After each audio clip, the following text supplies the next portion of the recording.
Hey booktubers, it's the Hufflepuff here, and today I'm going to be counting down my top 10 reads of 2017. Number 10 is Every Heart a Doorway by Shannon Maguire.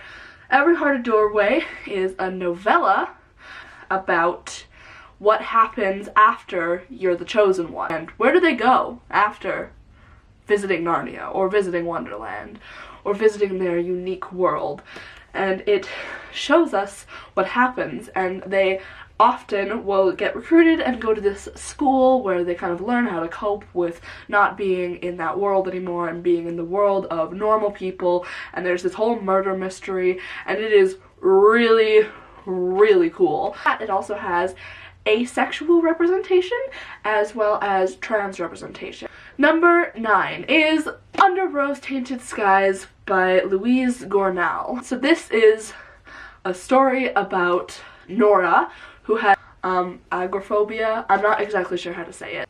It's a really good story, and its own voices, so the author of the book has agoraphobia, and it's a romance, but it's not a romance where the main character's mental illness is fixed by the love interest. When I read it, I was like, I need a Luke in my life because he is so sweet and accommodating, and I found one. Her name is Sam. I love her to bits. Trigger warning for self-harm. There is a scene depicting self-harm in this book.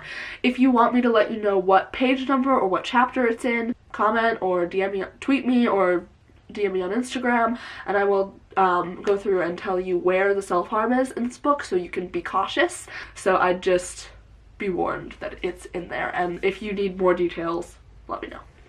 Number 8 is History is All You Left Me by Adam Silvera. Adam Silvera is the expert at tugging at your heartstrings, and this book does exactly what you'd expect it to. Tug at your heartstrings.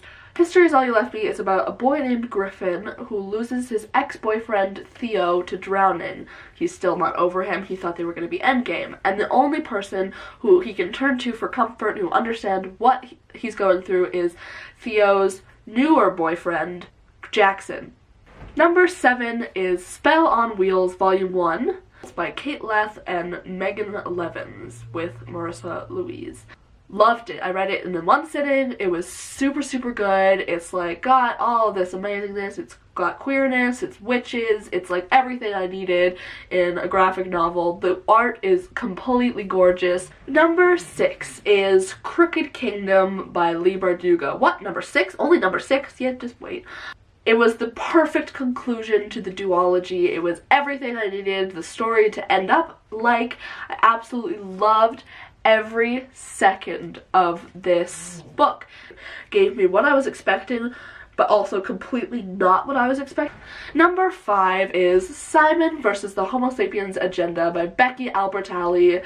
Simon vs. the Homo Sapiens Agenda, if you do not know, is about a boy named Simon, and he is gay, and he is in the closet, and he finds this boy from his school who is also gay on the Tumblr page anonymously, and they start emailing each other anonymously, and you absolutely need to pick this up if you haven't read it yet. The movie Love, Simon comes out in March. Number 4 is Vinyl by Sophia Elaine Hansen. Now, if you follow me on Twitter, you've probably seen me talk about this book. Get ready for some plugs and some giveaways coming to you soon.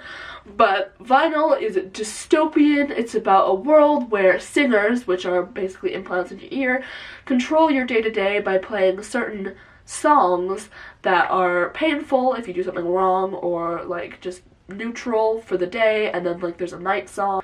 It follows our main character, who is different, and she stumbles upon the resistance. It's so cool. I love all of the characters. There's queerness.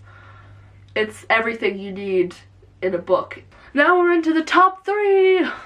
Number 3 is The Hate You Give by Angie Thomas. Young girl star whose best friend gets shot by a police officer, and it's her kind of trying to get justice for him because obviously, as we know how this kind of story usually goes, unfortunately the police officer is not reprimanded for killing the young the young boy, and it's a story about Black Lives Matter and family and friendships and love and justice, and it's so good. Everyone needs to read this book. Definitely also follow Angie Thomas on Twitter. She's a queen. Number 2 is Queens of Geek by Jen Wild. Queens of Geek follows 3 teenagers at their first comic convention because it switches between 2 point of views. So the main character, one of the main characters is Charlie, the other is Taylor. Cute, cute, cute. There is so much cute in this book, and I actually cried when I was reading it because of how accurate the representation for both bisexuality and anxiety were, that I was just crying because I felt so represented, and it is definitely worth the read. Now, you all know what I'm about to say. You all know what number 1 is gonna be, and if you don't, welcome to my channel. I'm Six of Crows trash. Six of Crows follows 6 main characters on a epic heist and a plot that is so twisty, you're going to be constantly saying, what the actual. So definitely read Six of Crows if you have not. It is 110% worth your time, I promise you. So there we have it. Those are my top 10 reads of 2017. Let me know what your top 10 reads were, which out of the books I listed you've read and enjoyed, and I will see you guys in my next video. No mourners, no funerals. When it goes